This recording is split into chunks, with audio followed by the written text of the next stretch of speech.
Assalamualaikum warahmatullahi wabarakatuh. Halo sahabat sosiologi, apa kabar semua? Semoga sehat-sehat saja ya. Setidaknya ada 5 generasi berbeda dalam rentang 100 tahun ini. Di antaranya generasi yang dikenal sudah pensiun, seperti baby boomers. Kenali setiap karakter dari 5 generasi tersebut melalui siaran podcast yang akan dibahas oleh saya sendiri. Selamat mendengarkan.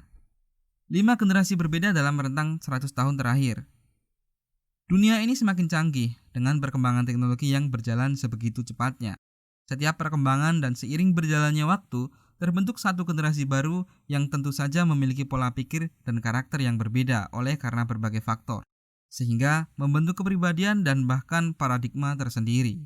Setidaknya ada 5 generasi yang ada dalam kurun waktu 100 tahun terakhir ini.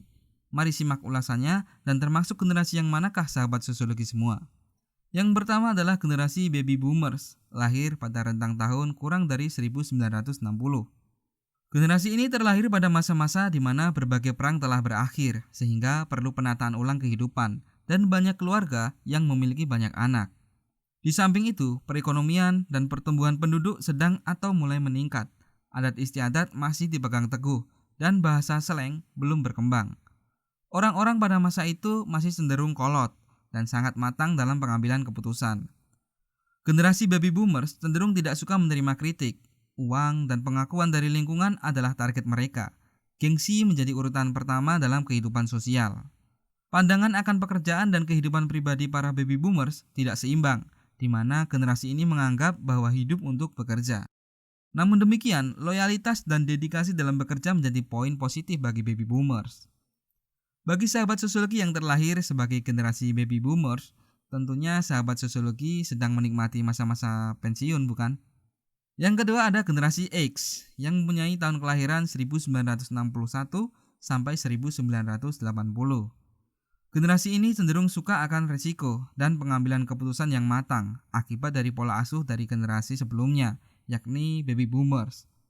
Generasi ini terlahir pada masa-masa adanya gejolak dan transisi serta menyaksikan berbagai konflik global seperti Perang Dingin, Perang Vietnam, dan jatuhnya Tembok Berlin. Generasi ini cenderung lebih toleran menerima berbagai perbedaan yang ada. Selain itu, dari segi teknologi informasi, generasi ini mulai mengenal yang namanya komputer, sehingga generasi ini mulai berpikir secara inovatif untuk mempermudah kehidupan manusia. Generasi X sangat terbuka dengan kritik dan saran agar lebih efisien dalam bekerja.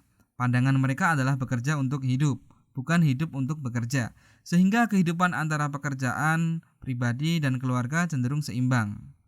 Generasi selanjutnya yakni generasi Y, yang sering disebut dengan generasi milenial. Tahun kelahiran 1981 sampai 1994. Di era ini, selain komputer sudah menjamur, generasi Y dan milenial diberikan kemudahan serba digital.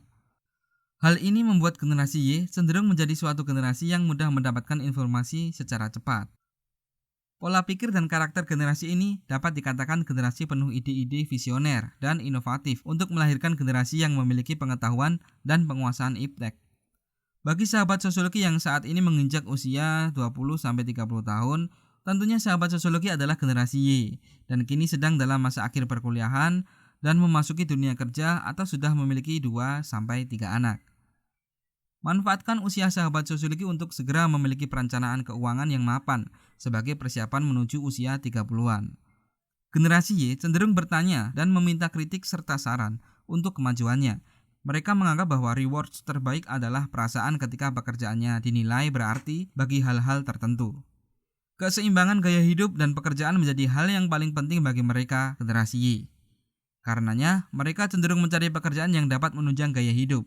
Jika tidak, mereka cenderung berhenti dari pekerjaan tersebut. Generasi keempat atau generasi selanjutnya yaitu generasi Z. Tahun kelahiran 1995 sampai 2010. Generasi ini adalah peralihan dari generasi Y, di mana teknologi sedang berkembang. Pola pikir mereka cenderung serba ingin instan, namun masih belum banyak yang dapat disimpulkan karena usia mereka saat ini masih menginjak remaja. Kehidupan mereka cenderung bergantung pada teknologi, mementingkan popularitas dari media sosial yang mereka gunakan.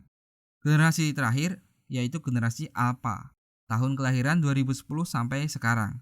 Generasi ini adalah lanjutan dari generasi Z, di mana mereka sudah terlahir dengan teknologi yang semakin berkembang pesat. Di usia mereka yang saat ini masih sangat dini, mereka sudah mengenal dan sudah berpengalaman dengan gadget, smartphone, dan kecanggihan teknologi yang ada.